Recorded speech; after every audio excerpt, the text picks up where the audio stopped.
BNP পুরো U turn, ক্ষমতার জন্য পুরো ইউটার্ন। বিএনপির স্বাদ মেটে নাই, ওনাদেরকে আসলে পুরো অত্যাচার অবিচার করা এখনো হয় নাই। আওয়ামী লীগ সরকার যেই পরিমাণ নির্যাতন করছে তাতে ওনারা স্বাদ মিঠে নাই। ওনারা আবারও আওয়ামী লীগকে ক্ষমতা আনার জন্য পথ উন্মোচন করছেন। কারণটা কি? চোরে চোরে হালি, এক চোরে বিয়া করে আর এক চোরে হালি। এই 53 বছরে এরা সিন্ডিকেট করে বাংলাদেশকে লুটপাটের এক মহাসড়কে পরিণত করেছে। এরাই চাঁদাবাজি করেছে, এরাই দখলদারি করেছে, এরাই জুলুম করেছে, এরা অত্যাচার করেছে, এরাই খুন করেছে, এরাই ধর্ষণ করেছে। জনগণকে ঐক্য হতে হবে, জনগণকে ঐক্য হতে হবে।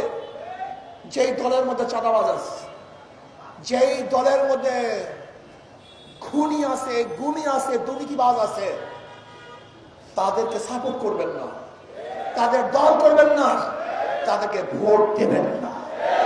71 থেকে 2024 পর্যন্ত যারা ক্ষমতায় ছিল তারা দেশকে দুর্নীতিতে 5 বার চ্যাম্পিয়নশিপ করছে। তারা লক্ষ লক্ষ কোটি কোটি টাকা বিদেশি পাচার করেছে।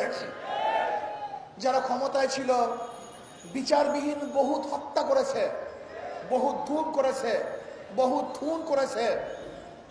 যারা 53 বছর ক্ষমতায় ছিল বহুত মা বোনেরা ধর্ষিতা হয়েছে। যে বৈষম্য দূর করার জন্য আন্দোলন করেছিলাম, সংগ্রাম করেছিলাম, কিন্তু আজও শ্রমিকরা তাদের অধিকার আদায়ের জন্য, তাদের ন্যায্য প্রাপ্তির জন্য আজকেও রাস্তায় আছে, আন্দোলন করছে। আজকেও শিক্ষকরা তাদের অধিকারের জন্য আন্দোলন করছে।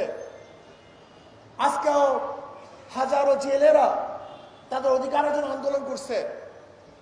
গার্মেন্টস সেক্টর বলেন, শ্রমিক বলেন, মজদুর বলেন, চাকরিজীবী বলেন, পুরুষ বলেন, মহিলা বলেন, মিডিয়া কর্মী বলেন, যত প্রকার, যত ডিজাইনের, যত পেশার মানুষ বাংলাদেশে আছে সবাই বৈষম্য শিকার। 5ই আগস্টের পরে ভেবেছিলাম এবার বৈষম্য থাকবে না, এবার মানুষ মুক্তি পাবে, মানুষ শান্তি পাবে, মানুষের অধিকার প্রতিষ্ঠিত হবে। কিন্তু কি দেখলাম? 5ই আগস্টের পরেও আবারও বিচারবিহীন হত্যা, আবারও কি দেখলাম? চাঁদাবাজি, আবারও কি দেখলাম? খুন, জুলুম, অত্যাচার, দখলদারি, আবারও মিথ্যা মামলা সয়লাভ, আবারও সন্ত্রাস, আবারও গুন্ডামি, আবারও বদমাশি, আবারও অত্যাচার, আবারও অবিচার। তার মানে আমাদের আন্দোলন এখনো শেষ হয় নাই, আমাদের সংগ্রাম এখনো শেষ হয় নাই, এখনো বৈষম্য দূর করতে পারি নাই।